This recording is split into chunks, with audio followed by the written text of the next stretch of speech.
I get a telephone from my daughter, Linda, my oldest daughter. I have two daughters. They're a year apart. Cindy lives down in Southern California. Linda lives in Seaside. She's married to Michael Pongrazio. Michael used to work for George Lucas and Spielberg, in all those movies, Star Wars, Indiana Jones. He's famous in the film community and television for his art skills. Got 2 Emmys for his television work. And they have given me 2 grandchildren. Nathaniel is 12 and a half. Natalie's 11. And I've got pictures, in case you're wondering. Anyway, one day, my daughter Linda calls me on the phone.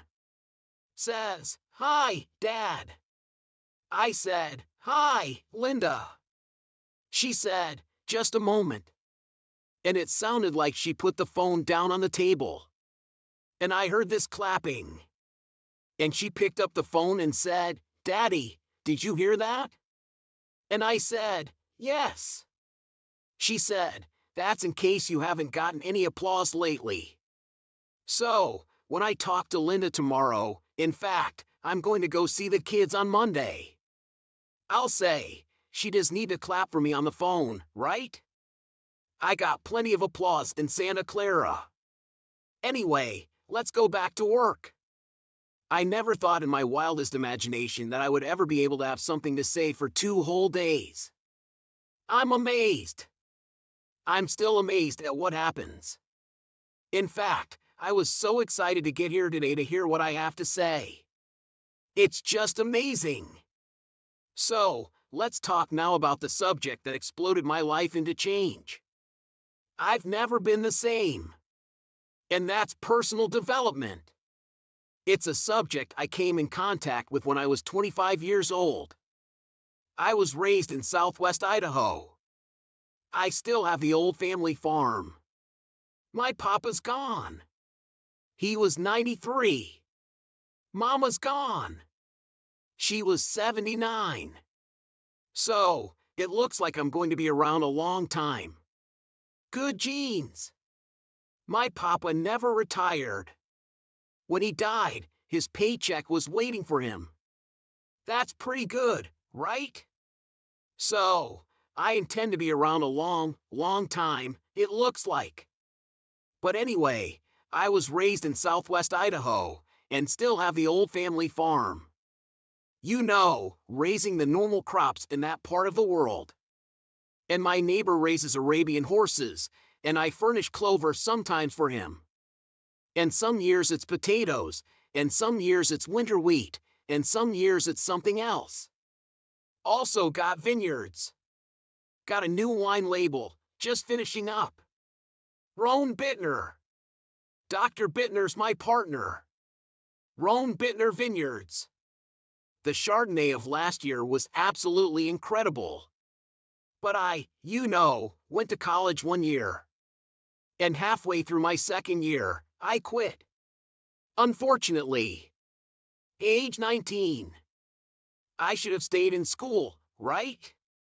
But I thought, hey, I'm smart enough to get a job. How much smarter do you need to be? So, with that kind of shallow thinking back then, I quit school and went to work. A little later, got married, started a little family. And, sort of struggled along in the sort of average American family. Just young, getting started. And age 25. I'm behind on my obligations. Creditors calling once in a while. And I'm embarrassed by being in that position. Very short on my promises to my family. Not feeling good about myself. And then I had a chance to meet this extraordinary man by the name of Mr. Shoaff, Mr. Earl Shoaff. And a lot of you have already heard that part of my story. A friend of mine had gone to work for him, and he said, "You got to meet this man. He's rich, but he's easy to talk to. And he's got a remarkable philosophy of life and business." So I thought, well, I got to meet this guy. Had a chance to meet him. Long story short, he invited me to participate in his company. And I was with him for 5 years before he died. And he died at the early age of 49. But during that 5 years, I learned these revolutionary things. My parents laid a great foundation for me all those years, which has lasted me all of my life. But to open up business and to open up the world and open up opportunity that I could qualify for started with this man by the name of Mr. Shoaff, Mr. Earl Shoaff. And here's one of the early subjects he taught me called personal development. And I've illustrated it in so many ways, but one of the best is when you're teaching kids financial independence. When I teach kids financial independence, here's what I teach. We get paid for bringing value to the marketplace. But this will also serve as an introduction to personal development. We get paid for bringing value to the marketplace. The key is to study the marketplace. Tomorrow we may talk about what I taught in Moscow. Profits are better than wages. Capitalism at the grassroots is the vitality of the nation. So you study your marketplace. Now, the key is to bring value to the marketplace. Now, up here put time. It takes time to bring value to the marketplace. Actually, there's 2 parts to the value. To bring a product or a service and to be valuable to the marketplace. To bring value and to be valuable. And it takes time, but we don't get paid for the time. We get paid for the value. So the key is to study the marketplace. What do they need? What could I bring?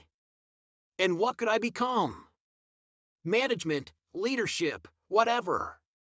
So could I find something valuable to bring to the marketplace? And could I be valuable to the marketplace? That is the key.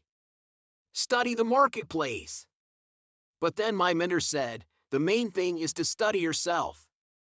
Then when I teach economics to kids, I teach America's ladder to climb. It starts down here at $5 an hour and this ladder starts going up like this. Top income last year. There's a whole variety of stories. I'm sure one of the top was something like $26 million, something like that for 1 year. So we start at $5 an hour and we go up to $26 million. Now, here's what we call this. A heck of a ladder. Not much better way to describe it, right? That's a heck of a ladder. So, here's what everybody has the opportunity to climb the ladder. Now, first, all you need is what? A chance. That's all everybody needs is a chance and a start, and now education as to how to take advantage of your chance, how to get started and use your education to move up this ladder speaking financially. Now, there's a lot of ways to grow, but speaking financially, this is the deal. So, let's say you start at $5 an hour and really, who cares where you start as long as they let you on the ladder? So, you start at $5 an hour. Now, the first key is how do you increase the $5? And there's several philosophies to increasing the $5. Here's number 1.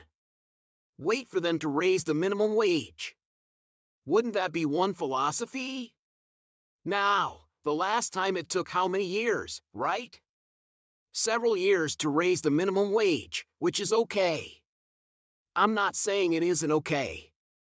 It's one way to get an increase in income is to wait for the minimum wage. Okay, here's the next philosophy to wait for a raise, which is certainly legitimate. Now, the question is how often do the raises come? Every 6 months maybe, 1 year they do what? A review. What if you miss the review? Well, you got to wait another 6 months or maybe a year. So, that might take quite a while to go from 5, let's say, to 6. Here's another philosophy. Go on strike. Here's the philosophy we call by demand, to demand more. And if you don't give me more, I'll go on strike. I won't work, which is one philosophy, to get more by demand. Now, here's the problem with demand.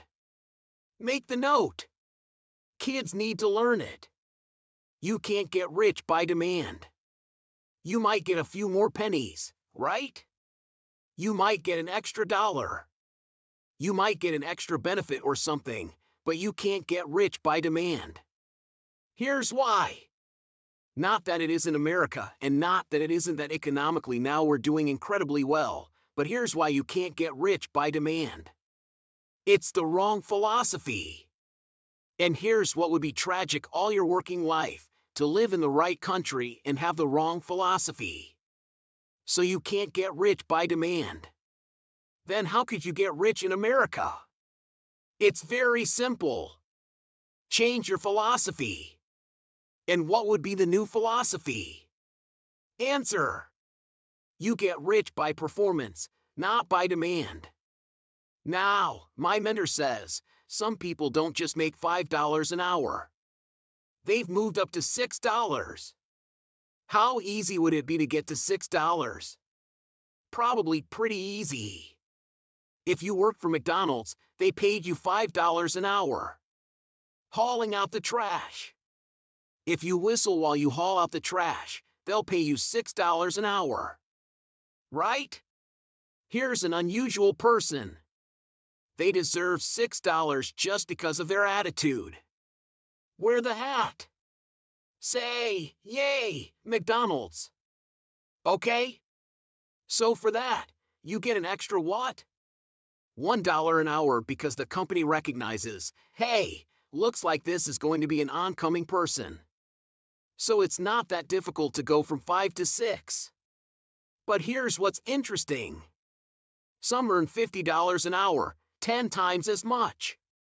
How could you multiply your income by 10? 1. You probably couldn't do it waiting for a raise. Certainly you couldn't do it waiting for them to change the minimum wage. And you certainly couldn't do it by demand because usually when they make demands, they don't demand that you multiply my income by 10. People don't go on strike for multiplying their income by 10, usually, right? It's just a little increase. So how could you go from 5 to 10? Interesting. But that's not the end of it. Can you think of somebody that makes $500 an hour? My Beverly Hills attorney, yes. You can think of some, right, that make $500 an hour. Now, 500 multiplies by 10 again, not just once from $5 to 50, but from 50 to 500 is multiplying by 10 again. Can you multiply by 10 and then multiply by 10? And the answer is yes. 1. Living in the right country is an advantage, but here's the greatest advantage, having the right philosophy. Now, $500 an hour is not the end of the story. We go right on up to these top incomes. Would a company pay someone $26 million for 1 year's work? And the answer is yes. They do it all the time, right? Not because this guy went on strike. That's not how he gets the $26 million. So a change and a shift in philosophy here starts to change everything. Now, my mentor said, you can climb this ladder, Mr. Rohn, as high as you wish to climb it. We're just talking economics now. There's a lot of other values to go for, but speaking economically, you can climb this ladder as high as you wish to climb it if you'll follow this philosophy. And here's what he said. You that have been around for a while have heard me say it. He said, learn to work harder on yourself than you do on your job. Learn to work harder on yourself than you do on your job. I got the message. Age 25. Then he added, if you work hard on your job, you can make a living, which is noble. If you work hard on yourself, you could make a fortune, which is exciting. I have never heard that kind of philosophy before. Working harder on yourself than you do on your job. Work hard on your job, make a living, which is fine. Work hard on yourself, make a fortune, which is super fine. Or working hard on yourself starts to multiply your value to the marketplace. So we're talking about bringing value and being valuable to the marketplace. And this is the key. We don't get paid for the time. We get paid for the value. Then he put it in the form of a philosophy that I've been teaching now all these years, which is so important. And now let me give you that philosophy. He said, success is something you attract by the person you become. Success is something you attract by the person you become. Success is not something you pursue, chase, run after. Success is something you develop, something you become. You attract success. Tomorrow we're going to talk leadership. Here's the theme of leadership. To attract attractive people, you must be attractive. To attract skillful people, you must be skillful. To attract committed people, you must be committed. So the whole key to unlock all the treasures, whether it's economic treasures or spiritual treasures, financial, social, personal, every way you can possibly think of is by your own personal development. Then he added one more, which is so important, and it's probably worth the price of the seminar. Here it is. What you become is much more valuable than what you get. What you become is much more valuable than what you get. The major question to ask on the job is not what am I getting here? The major question to ask on the job is what am I becoming here, not what am I getting, what am I becoming? So it's very important what you become because what you become attracts. If you become cynical, you attract cynicism. What you become attracts. So this whole subject of personal development was so vitally important to me. It changed my life. I was a millionaire by age 31, and that was just the economic part of it. It took me 6 years from age 25 to age 31. It was unbelievable. So right country, but a refinement of philosophy is what's important. So let's now talk about personal development. The first subject is called the seasons, an understanding of the seasons to illustrate the total aspect of life. One of the best ways to illustrate for your children or for anyone, life situations, is to use the illustration of the seasons. So let's go through it. Here they are, the seasons. Number 1, you cannot change the seasons until you get your own planet. Right? You can't change the seasons. They're set. All of this has been set in motion. But here's the next piece of information. You can change yourself. You can't change the seasons, but you can change yourself. Life and business is like the changing seasons. Frank Sinatra sang, life is like the seasons. So now let's quickly go through the seasons.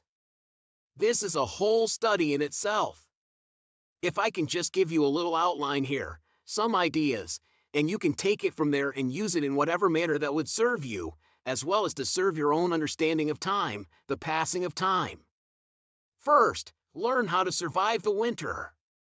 Speaking of life in its simplest aspect, the first key to learning your life on the spinning planet is to learn how to survive. Now there's all kinds of winters. The winter of the calendar, the winter of the actual season. But then there's financial winters and social winters, personal winters. But we understand those because we've all been through them. Barbra Streisand sings, it used to be so natural to talk about forever, but used to be's don't count anymore. They just lay on the floor till we sweep them away. You don't sing me love songs, you don't say you need me, and you don't bring me flowers anymore. A winter song. But we know what those lyrics are about. We've been through those experiences. The winters. Here's the key on the winters. Some are long and some are short. Some are easy and some are tough. But they always come right after harvest, right after fall, autumn. So we cannot rearrange the coming of the winters. But here's what we could do. Get stronger, wiser, and better so that we can survive better and our life will be less eroded by learning to handle the next winter of a divorce, the next winter of an illness, the next winter of a death in the family, the next winter of a loss financially, the next winter of a crisis, of whatever kind. To be better equipped. So here's the key. To learn the seasons so that you can approach it all in a very intelligent way. For kids, we teach the ant philosophy. The ant philosophy. So for the kids that aren't here, take this home. For the kids that aren't here, the ant philosophy. And here's the little short list on the ant philosophy. Number 1, ants never quit. If an ant is headed somewhere and you stop him, he'll start looking for another way. How long will he look? Until he finds it or until he dies. One way or the other, he'll find it. So that's a good philosophy. Just never quit like an ant. Here's the next part of the ant philosophy. Ants think winter all summer. You've got to think negative when it's positive and not be disillusioned. That's why ants always seem to be in a hurry. Why are they in a hurry? Because they're thinking winter, winter, winter, hurry, hurry, hurry, get going, go, go, go, go. So you must think negative when it's positive. You must think winter when it's summer. Here's some of the best advice. It comes from classic tradition. A great story says, don't build your house on the sand in the summer. Why be given that advice? Because it's easy to get faked out in the summer. Right, blue sky, fleecy clouds, nice weather. So you build your house on the sand. You say, no, you must not be faked out when it's nice. You must think storm in the summer and not get faked out. And if you think storm, now you'll look for a rock on which to build your house. Now you're going to be safe.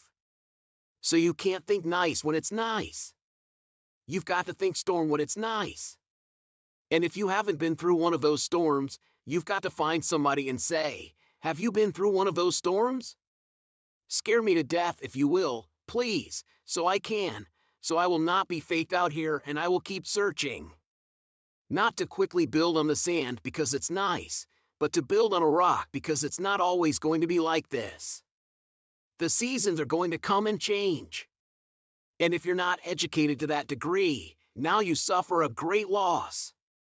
So the ant thinks winter in the summer. Now here's the next philosophy. I'm sure the ant thinks summer in the winter. The time to think positive is when it's negative. Why? Because the negative won't last long. How long is the winter? Isn't that long? So the ant thinks summer in the winter. This won't last long. We'll soon be out of here. Just hang on. It's not going to take that long. How long is the night? It's only a few hours. Come on. There's never been a double night. Couldn't you make it a few more hours? And the story says yes. The night just can't last forever. Sometimes it seems like it's going to last forever. And when you have insomnia, right, it seems like the night will never pass. But I'm telling you, sure enough, it will pass. So learn to think day when it's night. And then you must learn to think night when it's day. An old prophet said, work while it's day. Work while it's day because the night's coming. Right? This was before Thomas Edison and the like. You've got to work when it's day because the night comes when you can't work. Of course, now we can work day and night. But back then, you couldn't work when the night came. So you had to get it going, get it in before the night came. So this is a good idea now. Learn to think negative when it's positive. Learn to think storm when there is no storm. Learn to think winter in the summer. But then we must learn to think summer in the winter. We can make it through a few more hours, right, a few more days. It won't be that long. Hang in here. The spring will surely come. Okay. So the winters of life, learn to express those to other people. Help them understand that as well as to try to understand it yourself. Now here's the next season, the spring. Spring is called opportunity, not a guarantee. It's guaranteed the spring will come, but it's not a guarantee of a harvest. Here's the key. You must do something with the spring. Take advantage of the spring. Read every book you can get your hands on what to do with the springs of your life. Take advantage of the day because the day follows the night. It's an opportunity now to turn things around. It's an opportunity to have a better one than the last one. It's an opportunity for a new beginning, a new spring, a new day, a new beginning. In business, we learn to create an artificial spring because in an industrialized society, right, it seems like, the seasons just don't mean that much. When you're a farmer out there, they mean everything, but when you're not working on the line, whatever, so sometimes you've got to create an artificial spring. We're going to take the next 90 days and we're really going to pour it on, like if you're in sales. The next 90 days, I'm going to make every contact possible. You just create an artificial spring. Next 30 days, next 90 days, right? Bargain with your family. Say, look, I know we were going to do some things the next 90 days, but if you'll postpone those for me, I'll really pay back because I want to use this now as a springtime to go for it, go for it, go for it. So spring is the chance to take advantage of another opportunity. The day follows the night. It is a promise, but you must take advantage. Do something with it. Now, here's what you must do in the spring. It's a very short season usually. You must hurry. You wouldn't ask a farmer to go bowling in the spring. He hasn't got time. Why? The season is too short. The planting season is too short. You've got to get it done fairly quickly. And life at its longest is short. The Beatles wrote, "Life is very short," which is true. My father lived to be 93, but it seemed to be very short. It didn't seem that long. So life is short. For John Lennon, it was extra short. For Michael Landon, life was extra short. For my mentor, died at age 49, that's extra short. But life at the longest is short. So you must learn to appreciate opportunity and take advantage of it while it's day, while it's time. Now, we call spring a window of opportunity. If you have a chance to talk to someone, the window's open. It may not stay open very long, so take advantage. Don't hesitate. Meet a new friend. Talk to somebody while the window's open. Now, here's the season for everybody to understand because it is so applicable to our life, and that's the season of summer. 2 things we must do in the summer: nourish our values and protect. Nourish like a mother, protect like a father. The twin challenges in the summertime help to illustrate life, that we are confronted with both good and evil. Is that the way it should be? You've got to ask somebody a little higher up than me. We could get into probably a pretty great debate. Would there be good without evil? Here's the best answer I've got in our finite position at the moment. Here's the best answer. It doesn't seem like it. It seems like it takes the contrast to make a scenario, to make an adventure. Now, remember, we didn't set it up, so. But here's what seems to be the setup. Opposites in conflict. That seems to be the setup for a human adventure.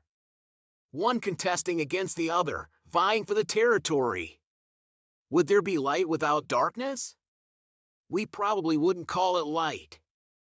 What gives us the value of one is the contrast of the other. But darkness is always trying to move in and take all the territory.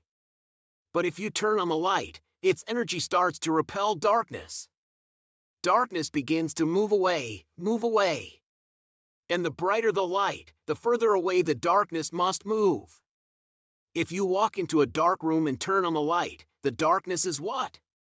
Gone. But here's the point to remember. Not very far.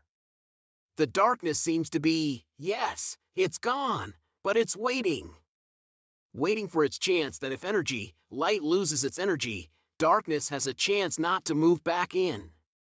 Here's one of the better realistic illustrations, and that's health and illness at odds in your body. Illness trying its best to drive health into a small corner and occupy the territory. And health trying what? To push illness into a small corner. There's this contest going on. Who's going to occupy the territory? If one stays strong, the other is diminished. If the other gains in power, then the other is diminished. So what you must learn to do is cooperate with the positive side of everything in your body, in your life. Sometimes we sabotage our own best interest. The body needs a banana. You send it a Coca-Cola. And the body says, what is the deal here? I'm health trying to drive illness into a small corner. I ordered a banana. You send me a Coca-Cola. So the body could rightfully say what? Whose side are you on? Give us a break here. We need every tool we can get to keep illness at bay. Because if we get weak, I'm telling you, it moves in, takes the territory. So we're in the middle of this contest. And here's what it's called, opposites in conflict. Here's one of the bigger conflicts, liberty and tyranny. Liberty is the absence of tyranny. But even though tyranny is conquered, it's not very far away. The same goes on in your bloodstream. Red corpuscles to nourish like a mother and give life. White corpuscles to fight and kill like a father. White corpuscles say, just show me some infection, I'll kill it. If I don't kill it, what? It killed you. Somebody's going to get killed in this contest, right? Good, evil, liberty, tyranny, right? Health, illness, winning and losing, right? There's the struggle going on. But here's the key. It's the only way it seems. It's the only way to create a human adventure. There doesn't seem to be any other way currently. Now some speak of a new heaven and a new earth, and maybe the whole arrangement will be different. Could very well be. But in this current experience, it seems like to create an adventure, to create a unique human scenario, we need opposites and conflict. And that's the deal. Thank God for white corpuscles that think negative all day. Tyranny and liberty. Saddam Hussein takes over Kuwait. What should we do? Somebody says, well, Kuwait, what do we care? Well, what if next he wants Saudi Arabia? You say, well, it's a pile of sand. What do we care? Well, what if next he wants Israel? You say, well, little Israel, what do we care? Well, what if next he wants the rest of the Mediterranean? You say, well, yes, I guess we've got to draw a line somewhere. Yes, somewhere. You've always got to draw a line somewhere and tell illness, hey, you can't have any more. You've got to throw up the barriers. Draw a line in the sand. Our president, George Bush, was right to draw a line in the sand. Put together the coalition and put together 500,000 troops and go kick Saddam Hussein out of Kuwait. History demanded it. Hired Chief White Corpuscle General Schwarzkopf. I met the general a couple of times. He was the man to send. So liberty and tyranny in a contest. And it's the only way to have a civilized society.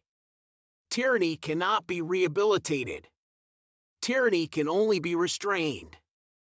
So for Saddam Hussein, we put a no-fly zone on top and a no-fly zone on the bottom.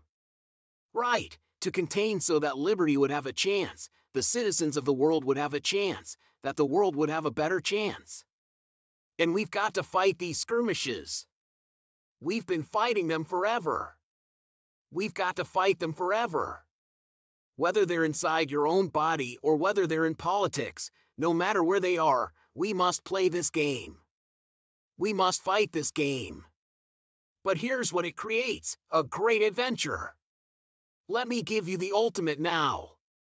Could you win if you couldn't lose? And the answer is no. It doesn't seem like it. You couldn't call it winning. You can't win if you couldn't lose. So that's the deal now.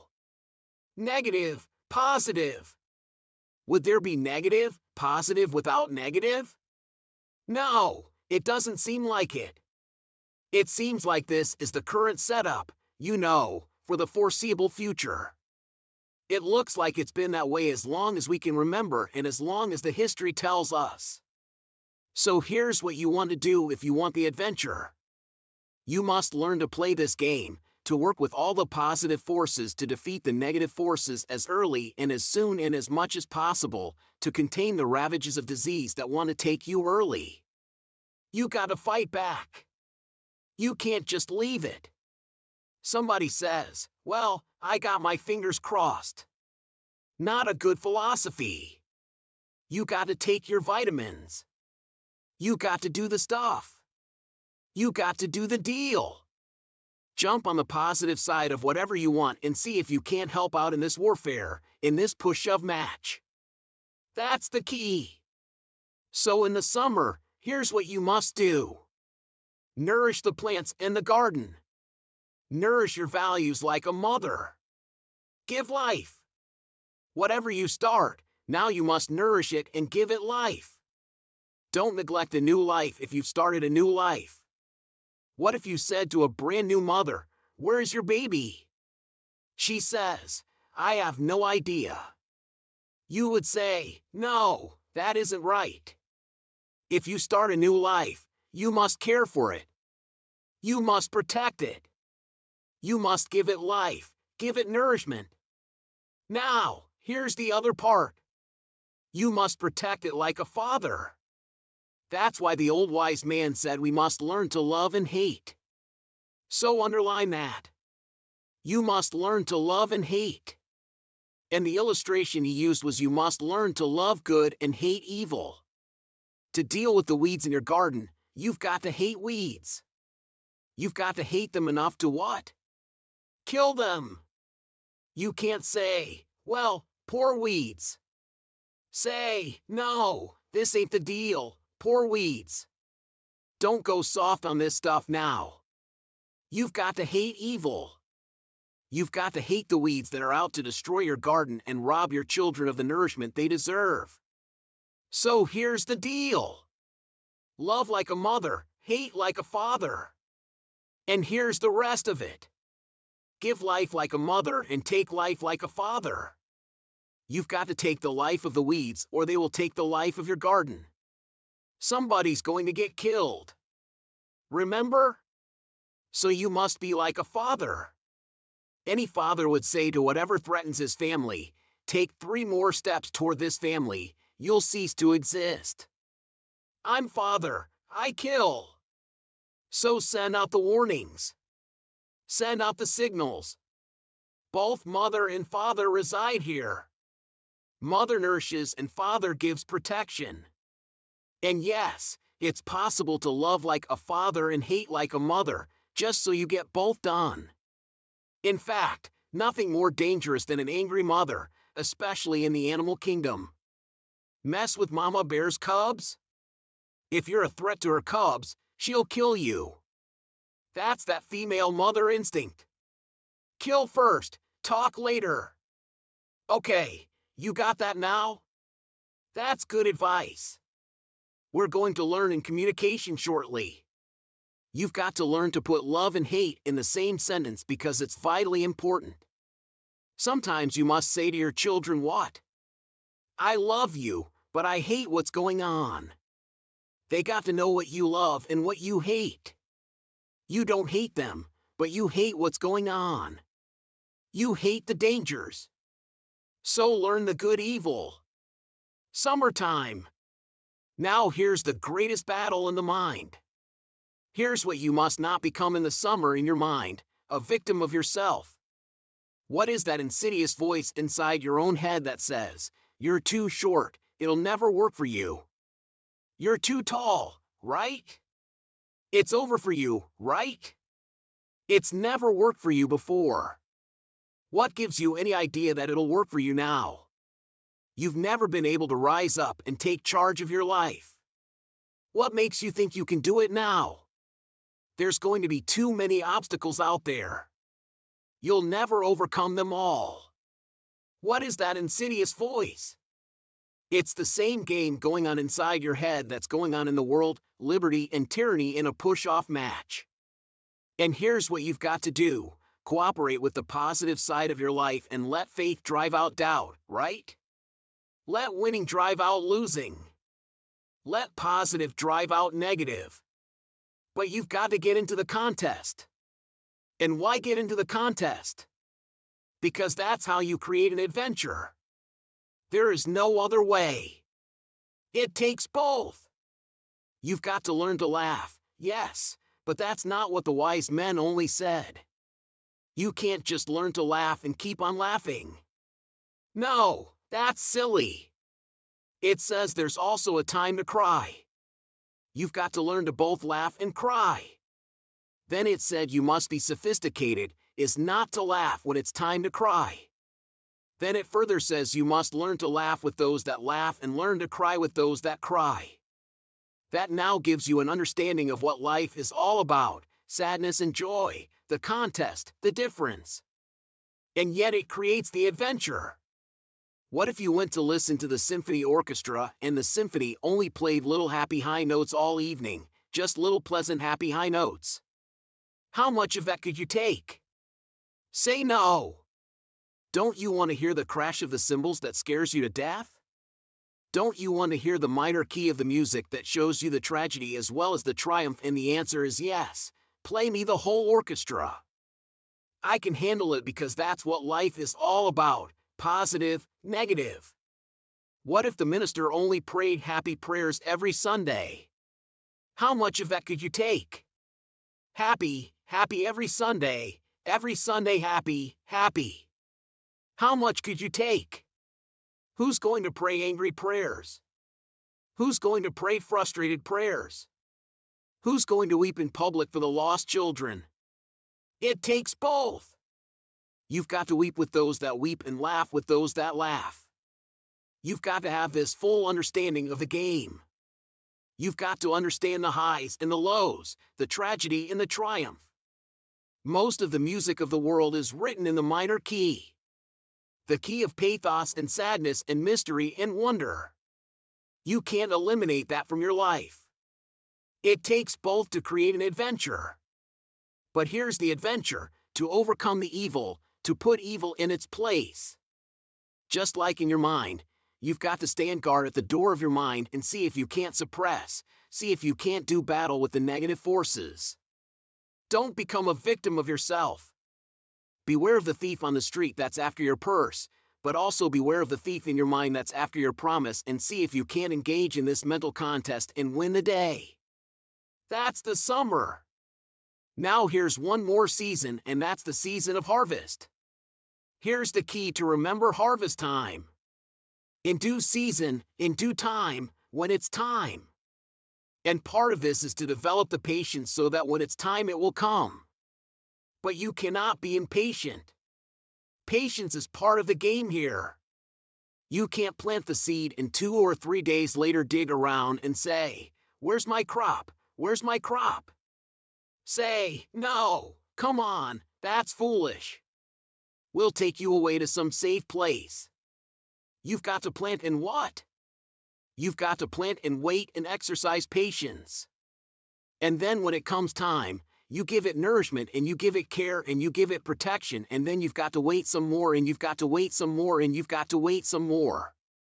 But here's what it says: in due time, in due season, when it's ready, when it's time for you, whatever it is, financially, socially, personally, economically, whatever the time, when it's time, your harvest will come.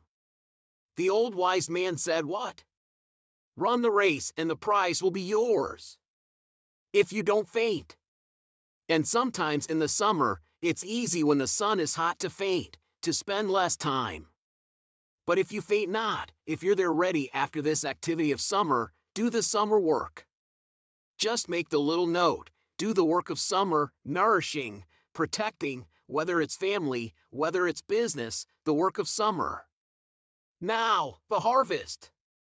Here's the key now to harvest, to wisely use the resources. When your harvest comes now, you can't blow it all, you can't spend it all, you can't live it all up.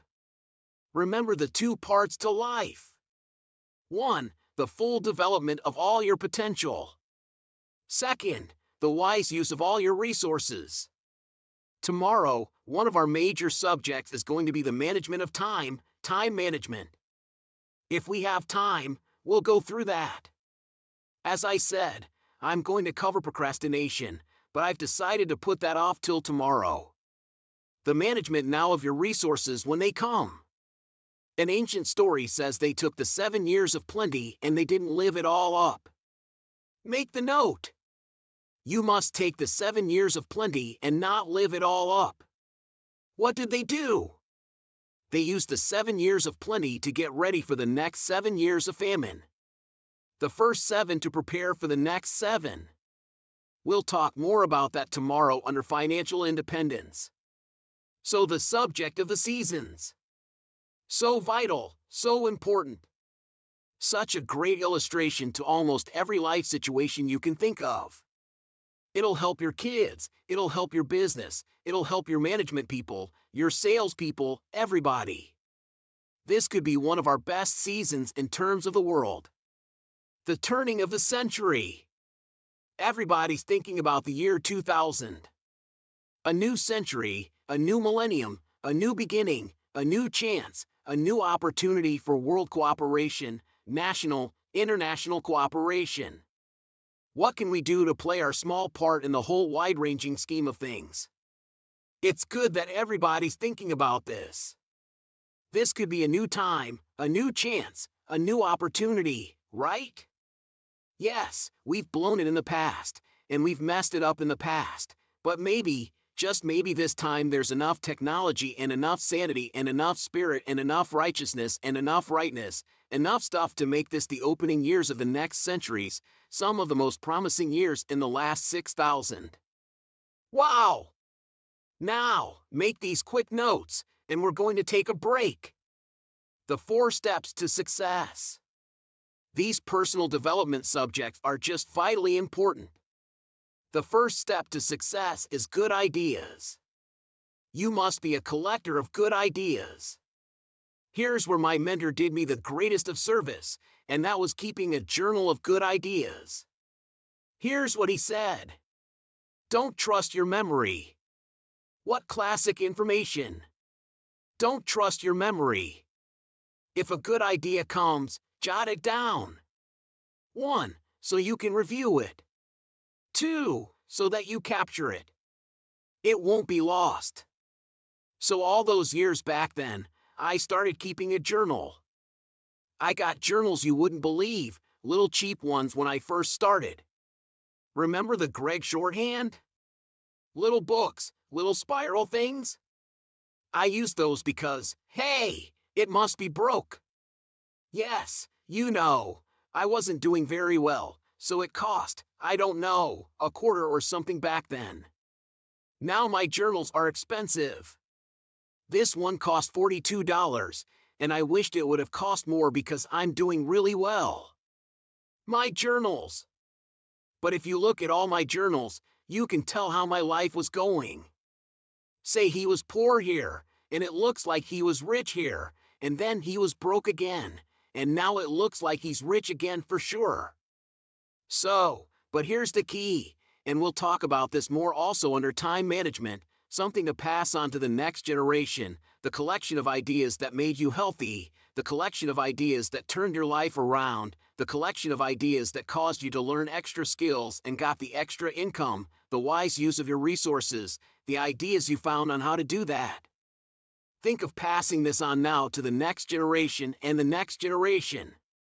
This is so valuable, but mostly now primarily for your own study so you can go back over what you've collected and in a now different place, same ideas, but now that you're in a different place, you'll see it in a whole new light on how it will help change your business, help change your career, your future, relationships, and all the rest. Keeping a journal, right?